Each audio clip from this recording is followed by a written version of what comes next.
A horizontal platform executes SHM in vertical line with time period pi second. Capital T is given you pi second. And amplitude oscillation is given by 0.5 meter. You can see it is 1/2 also. A book of mass 2 kilogram is placed on the platform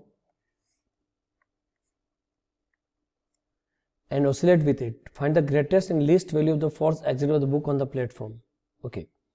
अब देखो, जब भी vertical oscillation होता है, greatest और least value की बात होती है, we have to think both the amplitude side और both the extreme position.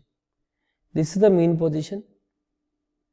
We take one extreme here, जिसको हम लोग एम्पलीट्यूड पोजीशन बोलते हैं, and we take another extreme here, जिसको भी हम लोग एम्पलीट्यूड पोजीशन बोलते हैं. Block is placed here, a book is placed here of mass m. We draw the free body diagram, both the situation. Here the mg, here also mg.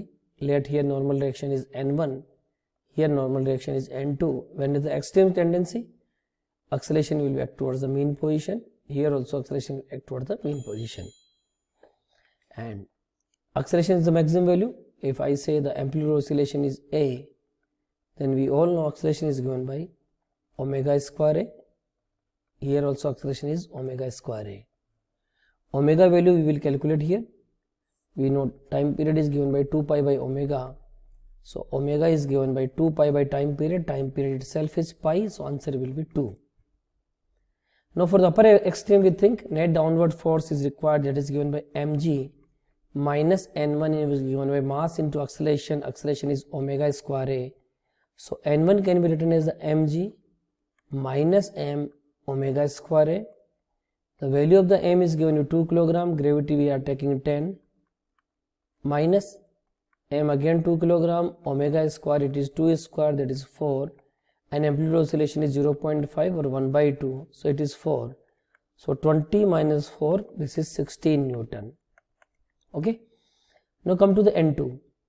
Here we will write the equation n2 minus mg equal to mass into acceleration. So n2 is given by mg plus m into acceleration itself is omega square into amplitude. Mg value, it is 20 plus m omega square, it is 4. So that is 24 Newton. So greatest and least value of the force exerted on the book will be 24 and 16 Newton.